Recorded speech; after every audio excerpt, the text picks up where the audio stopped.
Hi people of YouTube, I just wanted to talk about Leaving Neverland because I, like many other people, have watched it recently and straight away I was like, I have to talk about this. There's so much I just need to say. I wanted to go away and do all my own research because it was such a harrowing and thought-provoking film. I just knew I had to talk about it.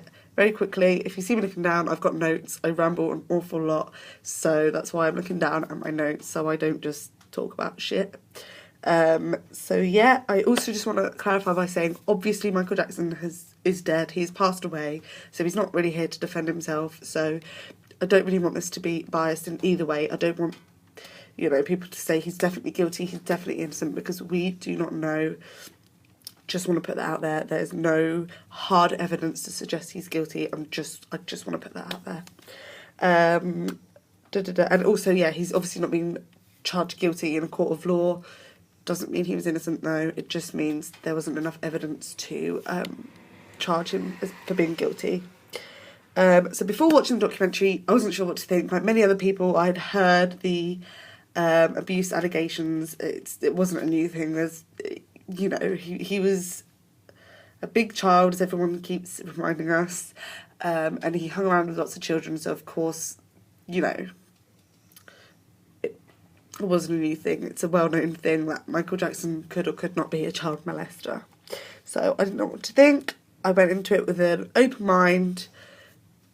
I didn't know what to think. I'd obviously heard previous allegations, but whatever. I just want to start off by breaking down some facts from the fiction. So facts was that he definitely did sleep with boys, just him and a boy in his bed. That is not disputed. He has admitted that himself. There was a documentary he did in 2002 with Martin Bashir where he had literally admitted to sleeping in bed with boys. Like, it's something he admitted when he was alive. From his point of view, it was a place of innocence. It was just him. It was all to do with love, and it was very childlike. It was all innocent. It was just watching cartoons, playing video games in the bed, which to some extent I can understand. It just, it's like a duvet day, right? You'd be playing your games and stuff and watching cartoons, watching films. But the thing I don't understand is that when it hits night time and it's like, right, it comes to sleeping. I mean, as a mother, why would you let your child, even if your child says, can I please, it's Michael Jackson, like, he was a big star, I get it, but it's totally, like, the parent's responsibility. You're still that child's mother. I don't care who he is, if he's Michael Jackson or an average Joe, you are, as a parent, you can still turn around and say no. It just disgusts me that wasn't even a thought process that went through the parents' heads. They just let their children sleep with this grown man, like a grown adult who was no relation to these children. I'm saying these children because there's 5 boys that have come forward with abuse allegations towards Michael Jackson. So obviously in the documentary Leaving Neverland, it touches on Wade and Jimmy's case. But, that is a fact, for definite. He slept in a bed with boys, several different occasions. I think with Jordy's case, which is another boy who's come forward, I think it was something like 30 consecutive days, like in a row, he just would sleep in the bed with Michael, which it sounds nuts, like where were the parents at? It just sounds crazy, but that is a fact.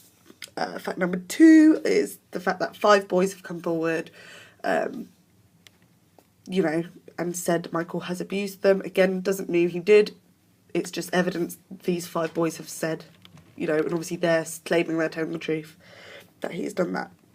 The next one's a bit dodgy because this includes money, and this is where Michael Jackson had paid $25 million to do with Jordy Chandler's lawsuit, which is basically hush money, right? It's like, I'll give you this amount of money, and you keep hush-hush, I have the figures here. So Jackson paid $25 million to settle the Chandler's lawsuit, with $18 million going to Jordy, $2.5 million to each of the parents, and then the rest, I think it says, went off to lawyers. Now, obviously, people that think Jackson is guilty is saying it's hush money. He's paying them to keep their mouth shut and to turn a blind eye, just accept this and not mention this like to the public, to anyone, blah blah blah. But then people on like Jackson's side are saying, well, it saved him going to court. I think he was touring at the time. Either way, he made a lot of money, like regardless whether he was touring or not. But people were saying he had all this money, you know, he may as well have just given it to them directly than having the bother of going through the courts. And then Jackson, blah blah blah. Well, it's in quotes here. He wanted to avoid something long and drawn out. I don't know whether that was directly a quote from Michael Jackson, but that's what it says here. That's a huge amount of money, $25 million. That's a huge amount of money, and it doesn't look great. That's just a fact. Again, that's just putting that out there. Just putting that out there. Make your own assumptions. The next one, this is where it gets kind of dodgy. The hallway leading up to Michael's bedroom was rigged, so if anyone was approaching, it would make a ding-dong noise, a ding-dong sound, which is just weird in itself. It's just odd, right? It's just so odd that that you would need that. I mean, let's take, for example, a doorbell. When the doorbell rings, it alerts you that there is somebody at the door, so you go up, you walk to the door, and you let somebody in, right? So if you're in your bedroom, you know, this isn't like the front door to the house. This is just to his bedroom. So if he's being alerted that someone is coming towards the bedroom, like the doorbell, you're alerted. It alerts you. You get up. He's being alerted. What does he then have to do? Like, what is he then trying to cover up? It has to. I'm trying to fathom what else it could be, and in my head, he had to have been doing something wrong or something taboo, something he shouldn't have been doing. Why would he need to be alerted? It doesn't necessarily mean he was molesting children. I mean, he could have been doing anything dodgy, like drugs or, you know, anything like that. But to me, he had to have been doing something wrong, because why else would you have that? Why would you need to be alerted that someone is coming? Like, and in the documentary Leaving Neverland, one of the boys, I cannot remember if it was Wade or Jimmy, so I'm not going to say either one's name. I cannot remember, but I know one of the boys was saying that when they heard that noise, the ding dong noise, they had to like get dressed super quickly and like act like everything was normal. And I don't know. That's just, it's weird, you know. Again, doesn't necessarily mean he was definitely molesting them, but in my head, you know, he had to have been doing something that he shouldn't have been doing. Why else would he need to have been alerted? It's just odd. The fourth one is when the police were investigating Neverland, the Neverland Ranch. Sorry, I'm just looking down because I've got it here. I don't want to say the wrong thing. And while they were searching, they had found an extensive collection of adult erotic material that he kept in a suitcase next to his bed. Fair enough. He's a grown man. He's allowed to have porn. Next bit is where it gets a bit dodgy and questionable, including S&M bondage photos, not too bad, and a study of naked boys. Forensic experts with experience in the Secret Service found fingerprints of boys alongside Jackson's on the same pages. Jackson also had bondage sculptures of women with ball gags in their mouths on his desks, which would be in full view of the boys who slept in his bed. Oh my God. So,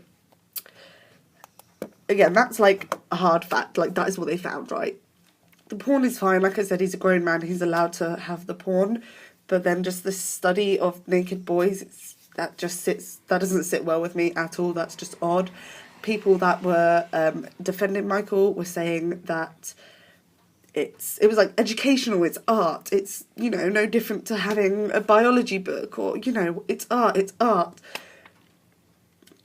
I don't know, that doesn't sit well with me. Again, that's fact, take of that what you will. And that's more or less, oh, I forgot to mention as well, previously when I was saying about the $25 million being hush money, or it could have just been he was paying it off so he didn't have to go to court, we don't know. But gifts as well, like a lot of the parents of the children were bought gifts. I cannot remember which one either. Oh my God. either Wade or Jimmy's mother. I'm not going to say which one again in case I get it wrong, but they were actually bought a house, like a whole house, around the time of the trial in which the child testified. So it, you know, I don't know. It's like, hey, thanks for maybe lying for me. Here's some money, you know. Maybe, perhaps, we don't know. I also want to break some more things down. These aren't hard facts. These are just things that I've heard I would like to break down. One of them being Jordy. So one of the boys who accused Michael Jackson of abuse was called Jordy Chandler. And one of the kind of pieces of information or evidence or whatever you want to call it that he gave the police was Michael's skin condition, which was vitiligo. I think, I don't know, I might not have said that right. But it's basically the skin issue he had with the pigmentation. It would obviously leave blotches and patches on his body. And Jordy said about Michael's penis that the kind of blotches or patterns on the penis he could identify. So he presented that to the police, and then the police went away and obviously took photos of Michael's genitalia, genitals? Is that even a genitalia? That sounded really odd. I think that's a word. Anyway, they went and took pictures of that, and the reason I didn't put this in the fact is because I don't know for sure. They obviously haven't posted pictures of Michael's penis for everyone to see. Fair enough, that's private. It shouldn't be out there. And to be quite frank with you guys, even if it was, I certainly wouldn't want to go and research that. Just to put it as evidence in this video, no way. So depending on who you go to, like I've read articles that have said it matched, like what the boy drew is what was photographed on, you know, is what the police found on Michael's penis, like, and then I've also heard reports that it was a lie, it didn't match, it wasn't a match. So that cannot be fact or fiction. It's just kind of in the middle. We don't know where to go with that. I just wanted to put that out there because again, a lot of these things are just a lot of the points I'm talking about now are things that people have put out there, but with no real like evidence or anything to back it up. The next thing is the fact that people are saying, why did these two boys, Jimmy and Wade, why did they wait 10 years? First of all, you know, if just playing kind of devil's advocate, let's just completely say they're telling the truth. Why would they wait so long? Firstly, Wade was in love with him. He thought he was in a relationship with him. Both the boys, Michael was their idol. And as well, I think some people don't realise how big he was. He was like a global superstar. There is no one I can even sit here and compare him to. There's no name I can give you who is as big as Michael. He was huge. People loved him. And these boys looked up to him. And so, especially in Wade's case, he thought he was saving the man he loved when he was told to speak forward in court, in the trial. He thought he could save his lover, and he, you know, for him, he loved Michael. He wouldn't want to go and turn his back on him. So that's one thing. Second thing, both the boys were scared because Michael had told them repeatedly, if you come forward or if anyone finds out about this, you know, whether that be other people or you yourself saying, if anyone finds out about us, I will be ruined. You will be ruined. We'll both be in jail. We'll have no lives. That's the end. Like, that's the end of both of us. Like, the boy and Michael. And that's what he told both the boys. So it was also fear. And also, they were, if we're believing them at this point, they were sexually abused. So they're not necessarily, you know, going to want to come forward and talk to people about this. And I kind of believe them in the film, and they said they were going to take this to the grave. Like, for them, they just thought, that's it. I'm going to take this to the grave. Another thing I feel like is once they've set... The dog is just in the bin right now. What are you doing? Another thing is I feel like once you've lied the first time, it's kind of like a snowball effect. As soon as you tell one lie, you feel like you have to keep repeating that lie. and again, they just thought they were never going to come out and tell the truth. They just thought they would always keep this lie up, and so I guess they did, until it broke them. They both have children now. I think they both have sons, and I think they both just realised actually what happened to us was not okay, and I can't hold it in for any longer. But I do get it. I do get the whole, why would you not come forward? I can understand why people are saying, why would they wait 10 years? They have to be lying, blah, blah, blah. Because it's like, yeah, they should have really come forward sooner, but they didn't have the courage. They didn't have the support, I guess. They were scared of telling their parents. They didn't want their mothers to blame themselves, which of course they did. They shouldn't have been left in that situation. As I said at the beginning, it's wrong. Yeah, so maybe that's a few reasons why perhaps they waited 10 years. I don't know, though. I'm not the boys. You'll have to ask them, you know. Another thing, Michael's innocent because he has not been to jail. Yes, that's true. He hasn't been found guilty of these crimes. However, again, that doesn't mean he's innocent. It just means there's not enough evidence either way to say he's definitely innocent or he's definitely guilty. There's a lot of this weird information, like the stuff with the bed. You know, that in itself, it doesn't mean they had sex. They shared a bed, okay? But when you look at it, like, sharing a bed with the same child for, like, 30 days in a row, like, the parents are absent, like, I don't know. You know what I mean? It's like, it doesn't mean he definitely did it, but it's not looking great. It's looking like he could have done it. There was plenty of opportunity for him to do it. Great. Another thing is FBI. People on Michael's side like to bring up the fact that the FBI had investigated him for like 13 years, 13 solid years. The FBI was on him, they found nothing. That is a lie. I have went onto the FBI page, because this is like public record. Anyone can just search this up. Where is it? Here. So what has happened is it's basically two separate occasions where he was where they investigated him. So it wasn't, so the first kind of debunk, again, is that even a word by itself? Anyway, the first thing I would like to say was it wasn't 13 consecutive years. It was twice, two separate occasions, but they were like 12 or 13 years apart. And then another thing was it wasn't the FBI who were investigating it. It was actually police. Like, FBI literally stands for, the I stands for investigation. Like, that's what they do. Whereas this was just police, which I think is quite different. Again, I'm just going to read out to you here. So Michael Jackson was a famous singer and entertainer between 1993 and 1994, and separately between 2004 and 2005. Jackson was investigated by California law enforcement agencies, so the police, not FBI, for possible child molestation. He was acquitted of all such charges. The FBI provided technical and investigative assistance to these agencies during the cases.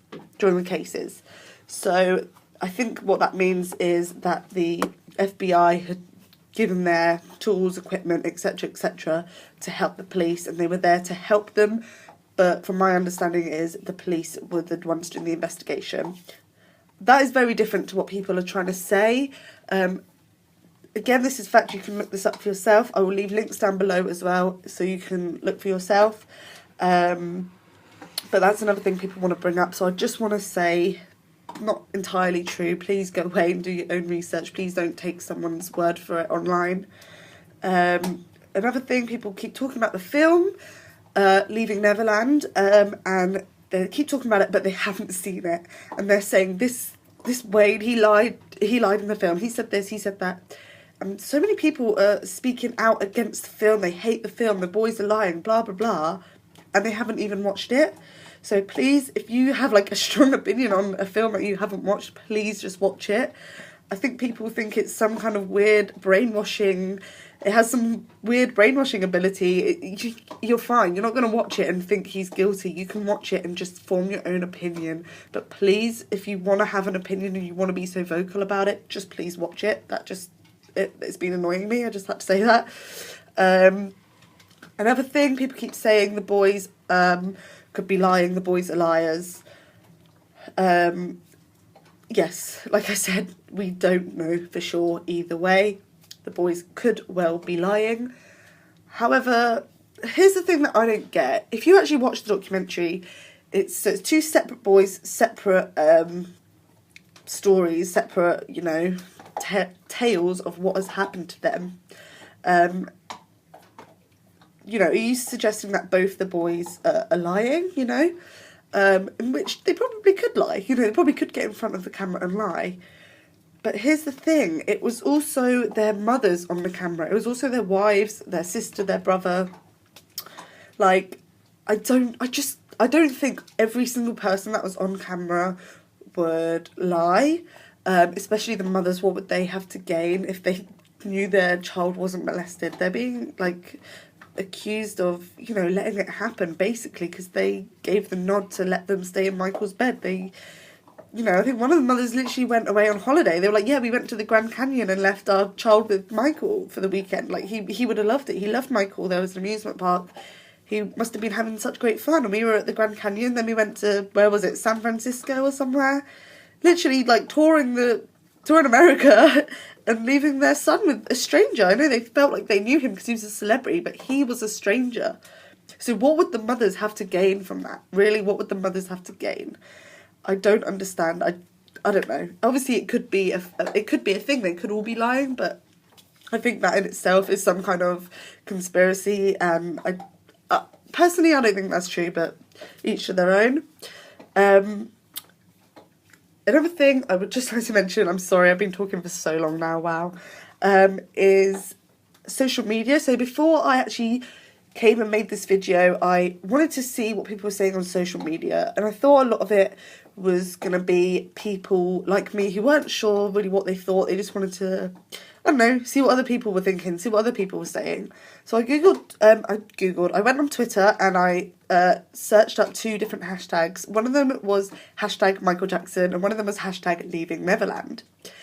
What I found was actually completely opposite to what I thought. I thought a lot of people were like, wow, I watched hashtag Leaving Neverland and he's guilty. Or like I said, I thought it would be people either saying how he's guilty or people saying how they wasn't sure what to think. And it was literally none of that. It was so many people, not everybody, but a lot of people saying how he's innocent and this is a conspiracy against him and against like everything, against the industry, against blah blah blah, like all these things. It's a big conspiracy, it's all lies, don't believe it.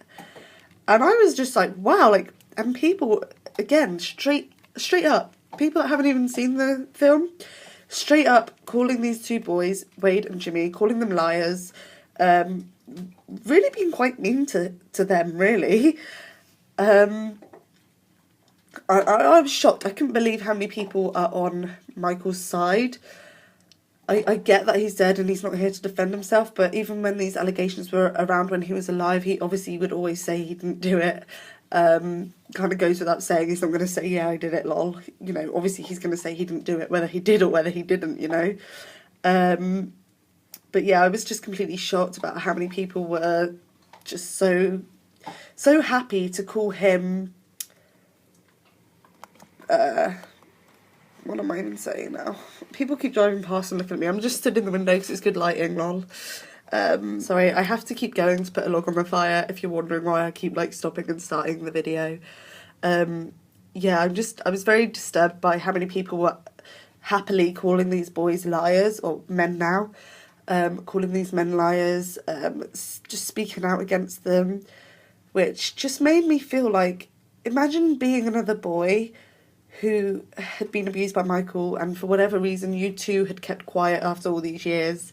Maybe you thought you were just going to take it to your grave, blah, blah, blah.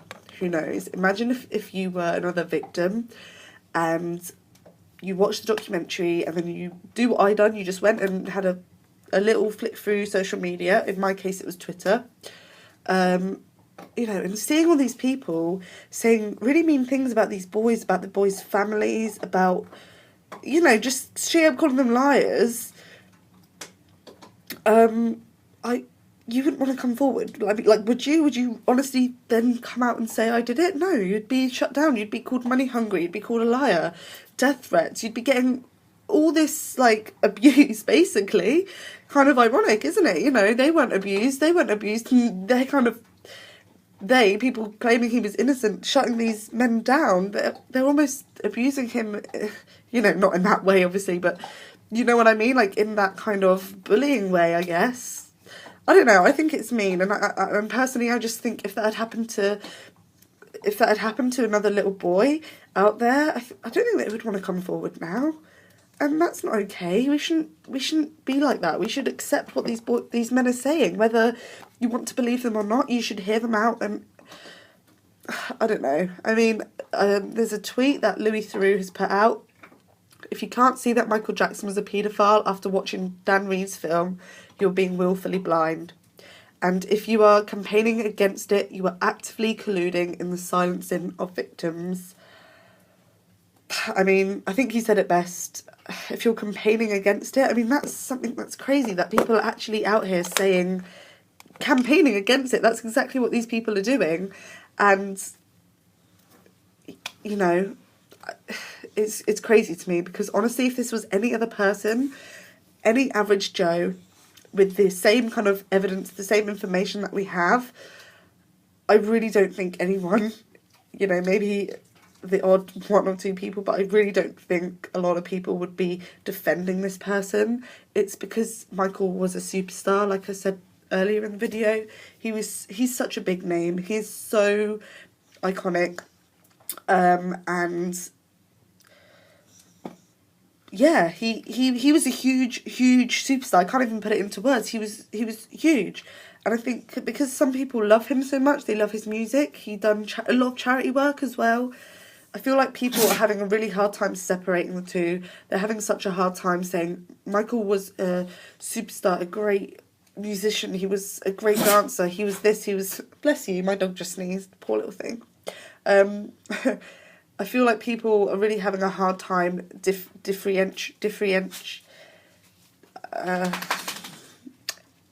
people are having a hard time separating the two. They can't seem to think that this great guy can also be this really evil, horrible guy. Of course he can. You know, he wasn't a saint, like nobody is. Nobody is perfect. Of course it's possible that he did this. Fans of Michael aren't even accepting that could be a possibility. I mean, can you imagine if hard evidence came out, like, I don't know, maybe like a film, like, you know, like a sex tape or something, hard evidence came out to say, yes, look, this is Michael, he did this. Like, what would you say after, you know, actively saying he's innocent, after telling these men they're liars? How would you feel, really? I mean, I think it's crazy that people are so adamant he's innocent. Listen, I don't know what to think. I honestly don't know whether he did it, whether he didn't do it, but I'm not actively saying either way because I don't know for sure. Nobody does, and that's the issue. Only Michael and that boy were alone behind closed doors, you know, depending on which boy. As I said, 5 boys have come forward. He's slept in beds with many different boys across the years. So, you know, and of course, playing devil's advocate, boys like Macaulay Culkin have come forward to say he slept with me and he's done nothing. He's not sexually abused me in any way. So of course there is that to play on. Oh well, maybe he didn't do it because there's boys that have come forward to say he didn't do it to them, but that also doesn't mean he didn't do it to other boys. You know, I feel like if he touched every single boy he like invited into Neverland, of course he would have been caught by now. So I feel like if he was molesting children, he would have been a bit more clever about it and, you know, only pick on certain children, families who, you know, were kind of weak and desperate, and that sounds really mean, but, you know, he would prey on the victim, you know, and the victim's family. It was all, I don't know. Watch the documentary. If you haven't seen it, please watch it. Honestly, it's great. It really gets you thinking. Even if, like me, you still don't really know what to think, it gets you thinking. Yeah, I think if it was an average Joe, I don't think people would be defending him at all. It's just because it's Michael. Listen, you can still like his music, you can still like him as a performer and all the rest of it, but it doesn't, you know, it doesn't mean he didn't do this, you know. I also want to put some links down below. So there was a video I watched on YouTube where Michael was being interviewed, and someone said something about the relationship with him and Jordy Chandler, and he had said, Jordy who? And then there was someone in the background, whether it be an attorney, a lawyer, some kind of legal eagle, had said to Michael, had said to the person interviewing him, sorry, Michael's not going to answer that. He's not here to talk about who he does and doesn't know, and blah, blah, blah. He went on to this big speech, you know, Michael don't talk kind of thing. And the whole time Michael was just like grinning and like smiling, and in my opinion it's quite creepy. Someone in the comments below of that video had said that it's duper's delight, which is basically when you're lying and you're getting away with it, you grin, you smile because you've done something that only you know about and only you can get away with, which is kind of really creepy to put that, you know, into perspective with everything that's happening and gone on in the time. However, some people were saying he's just smiling because it's awkward. How many times is he going to be asked about this boy, blah, blah, blah, blah, blah, blah. But here's the thing. That's a straight up lie. The fact that he said Jordy who, as if, like, I don't know that kid, like, who is who? There's, like, pictures of him with this child, like, holding hands with this child, like, he knows who that child is, you know. Doesn't mean he molested him, but he definitely knows who he is. So the fact that he's on camera saying who, he's just lied. Like, he's lied to the camera. Like, why is no one talking about this? It's crazy. I'm going to link it below. Also, another thing I'm just going to link is LaToya. That's Michael's sister. She's spoken out many a time in the past, with the previous allegations, I think within like the 90s, I think it was, speaking out, saying my brother is a paedophile and we need to protect the children. And, you know, people were so quick to call her crazy, you know, a lunatic. She's money hungry. Like, all these people, they're money hungry. Anyone that speaks out, they're money hungry, you know. And they were saying, no, she's the black sheep of the family. She wants to tear the family down. I think the family even at one point, like, rejected her, like, she's not part of us, you know, she's not with us kind of thing. And it's crazy that she's been saying it for so many years and people weren't listening to her. And now, like, now in light of this new documentary, Leaving Neverland, I feel like you go back and you watch her speak out on it. It's crazy. Like, it's so weird to me that people just shut them down. At least hear these people out. People just want to shut them down straight away because I think in their hearts they don't want to believe that Michael could have been this horrible person. That's it. I'm sorry, this was a really long video. I just really had to get this off my chest. I hope it made sense. I was probably rambling in places. My dog was distracting me in places, like when he was eating the bin and whatever. So I'm really sorry. I'm very, very new to YouTube. So if this is a shit show, that's why. Thank you so much for watching. Please, please, please like, comment and subscribe. I would love to know, what your thoughts are. So please comment. Be nice, you know. Like I said, we don't know for sure, so please don't go out calling these boys liars. Please don't go out saying he's definitely a paedophile. We don't know. Personally, I don't know. I think if I were to present it, I would say he's probably 90% guilty, just because all this evidence, it does not look good, and it's weird. It doesn't sit well with me, and, you know, I'm probably 90% sure he did do something along these lines of child molestation. But I don't know, you know, who does know? And that's the scary thing, nobody really. But please, please, please, put your comments down below. I'd love to hear what other people are thinking. I'm just going to leave this video with 2 pictures. One is going to be of that tweet that Louis Theroux put out, because he said it best. He's Louis Theroux. He's like the god of documentaries. He's amazing. Louis, we love you. We, as the whole nation, like, everybody loves you, babe. As if he's going to watch this, lol. And I also ran a poll on Twitter to see what people would think. Again, because I said how many people were speaking out in support of Michael. So I ran a poll and it was quite close, but Here's the results. See for yourself. All right, thank you. Bye.